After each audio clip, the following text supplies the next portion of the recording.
नमस्कार, welcome to career मंत्र 9.1। मैं अंकित यादव आपके अपने यूट्यूब चैनल में आपका स्वागत करता हूं। जैसा कि थंबनेल देख करके आप समझ सकते हैं कि आज की क्लास में हम UP triple S C PET 2023 के लिए प्रैक्टिस सेट नंबर 16 लेकर के आए हैं। और इस प्रैक्टिस सेट में हम जो है भारतीय इतिहास, भारतीय राष्ट्रीय आंदोलन, भूगोल और भारतीय अर्थव्यवस्था के सभी के 5-5 क्वेश्चन कंप्लीट करेंगे। तो इस क्लास में हम 20 क्वेश्चंस डिस्कस करेंगे कंप्लीटली, ठीक है। तो 20 क्वेश्चन इस क्लास में आज की क्लास में हम डिस्कस करेंगे, ठीक है। तो आपको चैनल को सब्सक्राइब करना है, लाइक करना है, शेयर करना है और कमेंट बॉक्स में कमेंट भी करना है। तो चलिए आज की क्लास के फर्स्ट क्वेश्चन की तरफ चलते हैं। और सबसे पहले जो क्वेश्चन है हमारे हिस्ट्री के क्वेश्चन शुरू होंगे भारतीय इतिहास के। तो भारतीय इतिहास का पहला क्वेश्चन देखते हैं। महात्मा बुद्ध निम्न में से क्या नहीं मानते थे? नहीं पूछा गया है। ऑप्शन है अहिंसा, ईश्वर की सत्यता, अस्तेय या अपरिग्रह। तो इस क्वेश्चन का राइट आंसर हो जाएगा बी ऑप्शन इज राइट। ईश्वर की सत्यता में विश्वास नहीं करते थे महात्मा बुद्ध, जो है सत्य, अहिंसा और आपका क्या नाम है अस्तेय, अपरिग्रह, इन सब के बारे में मानते थे, ठीक है। तो इस क्वेश्चन का राइट आंसर क्या हो गया हमारा? ईश्वर की सत्यता को वो नहीं मानते थे। अब क्वेश्चन नंबर सेकंड की तरफ चलते हैं हम। क्वेश्चन नंबर सेकंड है हमारा 326 ईसा पूर्व में भारत पर किसके नेतृत्व में विदेशी आक्रमण हुआ था? तो आपसे पूछा गया है इस क्वेश्चन में 326 ईसा पूर्व में भारत पर जो आक्रमण किया था वो विदेशी आक्रमण किसके नेतृत्व में हुआ था? ऑप्शन पढ़ लेते हैं हम लोग। डेरियस प्रथम, साइरस, सेल्यूकस या फिर अलेक्जेंडर। तो अलेक्जेंडर के नेतृत्व में ये आक्रमण हुआ था। तो इस क्वेश्चन का राइट आंसर हो जाएगा आपका क्या? D option. अब अलेक्जेंडर द ग्रेट, सिकंदर जिसको नाम से हम जानते हैं, तो सिकंदर ने जो है एक किसका पुत्र था? पहले फिलिप का पुत्र था, ठीक है। क्षत्रप फिलिप द्वितीय का पुत्र था। अब बात आती है इसने जो आक्रमण किया था, तो जो आक्रमण किया था और जो युद्ध हुआ था वो हाइड्रा स्पीसीज का युद्ध या फिर वितास्ता का युद्ध भी बोला जाता है, ठीक है। तो क्वेश्चन नंबर थर्ड की तरफ चलते हैं अब हम लोग। सूफी आंदोलन का संबंध निम्नलिखित में से किस धर्म से है? जैन धर्म, यहूदी धर्म, इस्लाम धर्म या ईसाई धर्म। तो इस क्वेश्चन का राइट आंसर हो जाएगा इस्लाम धर्म। जो सूफी संप्रदाय या फिर आंदोलन जो होता है, जो सूफी लोग गाना गाते हैं, तो वो इस्लामिक लोग होते हैं, ठीक है। तो इस्लाम धर्म से इसका संबंध है, तो सी ऑप्शन इसका सही हो जाएगा। क्वेश्चन नंबर फोर्थ पर चलते हैं हम लोग। लॉर्ड विलियम बेंटिंग, ठीक है, लॉर्ड विलियम बेंटिंग भारत का गवर्नर जनरल किस चार्टर्ड एक्ट के द्वारा बनाया गया था? ऑप्शन है चार्टर्ड एक्ट 1833, 1786, 1813 या फिर 1853। तो इस क्वेश्चन का जो राइट आंसर हो जाएगा वो ए ऑप्शन होगा। चार्टर्ड एक्ट 1833 के अंतर्गत लॉर्ड विलियम बेंटिंग को जो है भारत का गवर्नर जनरल बनाया गया था। अब बात करते हैं हम क्वेश्चन नंबर फिफ्थ की। किस ब्रिटिश गवर्नर जनरल ने भारत में डाक टिकटों की शुरुआत की थी? ऑप्शन है लॉर्ड डलहौजी ने, लॉर्ड ऑकलैंड ने, लॉर्ड कैनिंग ने या लॉर्ड विलियम बेंटिंग ने। तो इस क्वेश्चन का जो राइट आंसर हो जाएगा लॉर्ड डलहौजी ने जो है आपकी डाक टिकट की शुरुआत की थी। इसने रेल की भी शुरुआत की थी, ठीक है, तार की शुरुआत की थी। तो इन सब चीजों की शुरुआत किसने की थी? लॉर्ड डलहौजी ने की थी। अब बात करेंगे हम भारतीय राष्ट्र आंदोलन के क्वेश्चंस को देखेंगे हम लोग। भारतीय राष्ट्र आंदोलन का फर्स्ट क्वेश्चन है इनकलाब जिंदाबाद, ठीक है। इनकलाब जिंदाबाद का नारा किसने दिया था? ऑप्शन है सुभाष चंद्र बोस ने, बाल गंगाधर तिलक ने, भगत सिंह ने या फिर सुखदेव ने। तो इस क्वेश्चन का जो राइट आंसर हो जाएगा भगत सिंह, सी ऑप्शन। भगत सिंह ने जो है इनकलाब जिंदाबाद का नारा दिया था, ठीक है। अब बात करते हैं हम लोग क्वेश्चन नंबर 7 की। पश्चिमी शिक्षा का श्री गणेश, पश्चिमी शिक्षा का श्री गणेश किस स्वतंत्रता सेनानी द्वारा किया गया था? राजा राममोहन राय द्वारा, लाल बहादुर शास्त्री द्वारा, नेताजी सुभाष चंद्र बोस द्वारा या सरदार वल्लभ भाई पटेल द्वारा। तो पश्चिमी जो शिक्षा आई थी भारत में उसका श्री गणेश जो किया गया था वो किया गया था आपका राजा राममोहन राय के द्वारा, ठीक है, 1828 में। क्वेश्चन नंबर 8 है हमारा, कलकत्ता में एशियाटिक सोसाइटी की स्थापना किसके द्वारा की गई थी? तो ऑप्शन पढ़ लेते हैं। वारेन हेस्टिंग के द्वारा, सर विलियम जोन्स के द्वारा, राजा राममोहन राय के द्वारा या मैकाले के द्वारा। तो इस क्वेश्चन का जो राइट आंसर हो जाएगा वो हो जाएगा आपका क्या? B option, sir William Jones के द्वारा। सर विलियम जोन्स के द्वारा एसोसिएटिक सोसाइटी की स्थापना की गई थी। कहां पर? कलकत्ता में। आगे चलते हैं। क्वेश्चन नंबर 8 के बाद है हमारा 9। निम्नलिखित में से किस आंदोलन का नेतृत्व महात्मा गांधी ने किया था? ऑप्शन है नहीं किया था। क्या पूछा जा रहा है? नहीं किया था। नहीं पर हमें ध्यान देना है। भारत छोड़ो आंदोलन, स्वदेशी आंदोलन, असहयोग आंदोलन, सविनय अवज्ञा आंदोलन। तो इस क्वेश्चन का जो राइट आंसर हो जाएगा बी ऑप्शन। स्वदेशी आंदोलन जो है महात्मा गांधी ने नहीं चलाया था और बाकी के अभी तीनों आंदोलन जो है महात्मा गांधी के द्वारा चलाए गए थे। स्वदेशी जो आंदोलन हुआ था वो कब हुआ था? 1905 में हुआ था, ठीक है। 1905 में इसका नेतृत्व महात्मा गांधी ने नहीं किया था, ठीक है।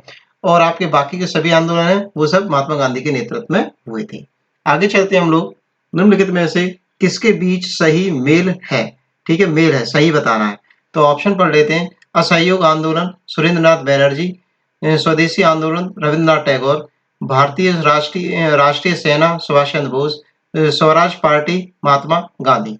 तो इस क्वेश्चन का भी जो राइट आंसर हो जाएगा वो हो जाएगा हमारा क्या, सी ऑप्शन, भारतीय राष्ट्रीय सेना सुभाष चंद्र बोस। ये सही है और बाकी ये तीनों जो मेल दे रखे हैं वो गलत है। ठीक है, तो भारतीय राष्ट्रीय सेना की जो स्थापना की थी वो सुभाष चंद्र बोस ने की थी। अब हम क्वेश्चन नंबर 10 के बाद हम 11 पर चलते हैं। भूगोल के क्वेश्चन आ गए हैं और भूगोल का फर्स्ट क्वेश्चन है हमारा क्षोभ मंडल। ठीक है, क्षोभ मंडल की मोटाई बढ़ सकती है, कब बढ़ सकती है? जाड़े में, गर्मी में, बसंत काल में, या फिर इनमें से कोई नहीं। तो जो क्षोभ मंडल की जो मोटाई है वो आपकी गर्मी में बढ़ सकती है। ठीक है, गर्मी में क्या होगा, जो उसका एरिया है वो ज्यादा बढ़ जाएगा। ठीक है, क्षोभ मंडल का, तो उसमें क्या है, गर्मी में वो बढ़ जाता है और जाड़े में वो सिकुड़ जाता है। ठीक है, क्वेश्चन नंबर 11 के बाद हम 12 की बात करते हैं। सौर प्रणाली में पृथ्वी सूर्य से डैश ग्रह है। ठीक है, तो पृथ्वी कौन से नंबर का ग्रह है?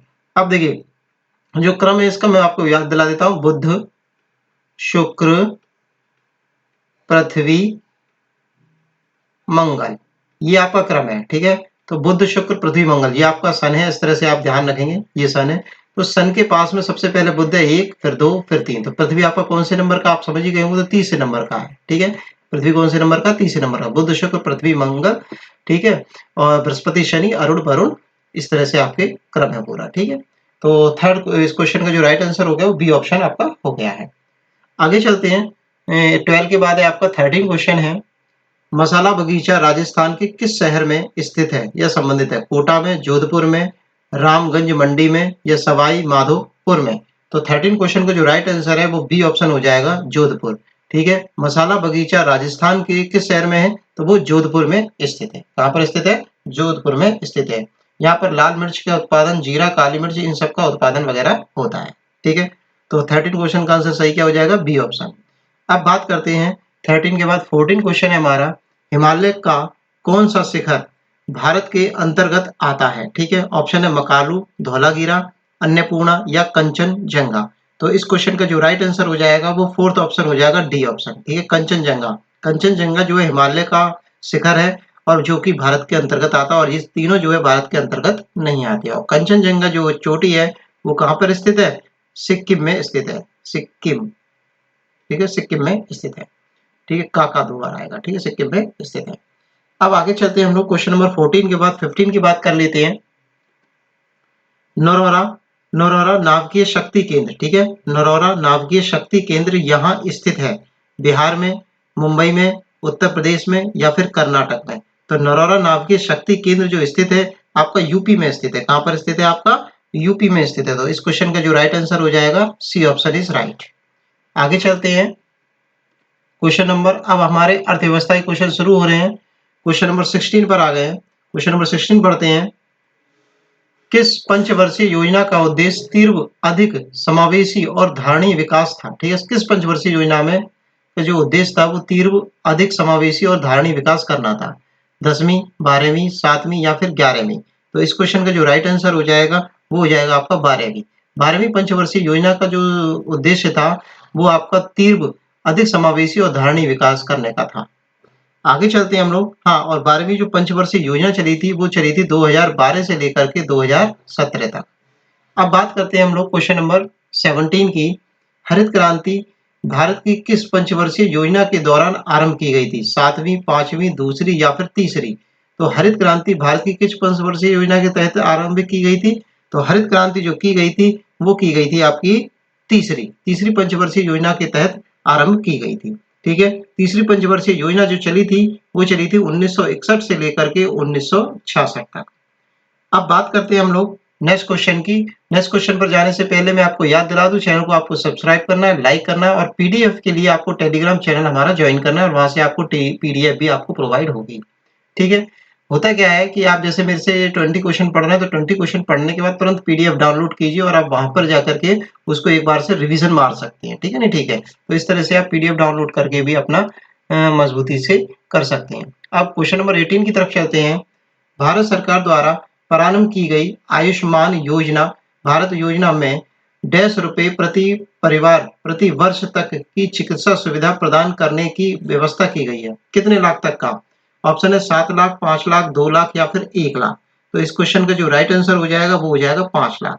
5 लाख तक का मुफ्त जो है ये चिकित्सा सुविधा प्रदान की जाएगी आयुष्मान भारत योजना के तहत। ठीक है, आगे चलते हैं।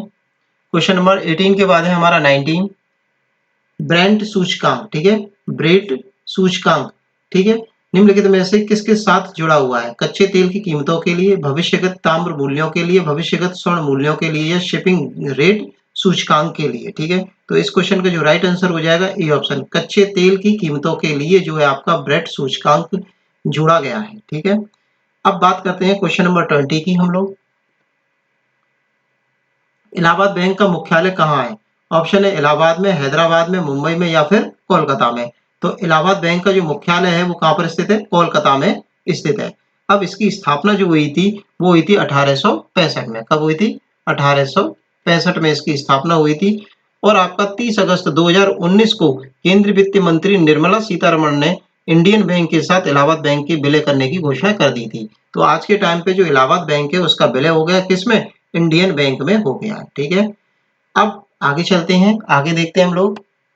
अब आपको चैनल को सब्सक्राइब कर देना, जैसा कि मैंने बताया, चैनल को लाइक कर देना है और शेयर कर देना है। ठीक है, और कमेंट बॉक्स में जाकर के कमेंट भी कर देना है। ठीक है, आपको जो इसकी पीडीएफ जो प्रोवाइड कराऊंगा विद आंसर की भी प्रोवाइड कराऊंगा, तो आपको टेंशन लेने की जरूरत नहीं है। आप पीडीएफ डाउनलोड करके अपना आंसर की के साथ मैच कर सकते हैं आप कितने सही कर रहे हैं। ठीक है, आज जो ये क्लास प्रोवाइड आपको मैं करा ही रहा हूँ, इसके तुरंत बाद ही जैसे कि हो सकता है कल या परसों में मैं आपको एक साथ एक दिन में 2 या 3 क्लास भी प्रोवाइड कराऊंगा, जिससे क्या है कि मैं ज़्यादा से ज़्यादा आपको प्रैक्टिस करा सकूँ। ठीक है, और बहुत ही जल्द मैं आपके लिए करंट का बहुत बेस्ट सेशन लेकर आने वाला हूँ, क्योंकि मैं सोचता हूँ कि मैं अपने तरीके से जब करंट कराऊंगा तो मेरे हिसाब से कोई भी आपका यूट्यूब पर कोई भी करंट इतना अच्छा नहीं कराएगा पैट के मुताबिक। ठीक है, तो आप टेंशन मत लीजिए कि आपको जब करंट में प्रोवाइड कराऊंगा तो आपको 100% बेनिफिट होगा, और मैं ये भी बताऊंगा कि आपको कब से लेके कब तक की करंट पढ़नी है। ठीक है, तो चैनल को सब्सक्राइब कर लीजिए, लाइक कर दीजिए, शेयर कर दीजिए और कमेंट बॉक्स में कमेंट भी कर दीजिए। Thanks for watching video, take care, bye bye, धन्यवाद।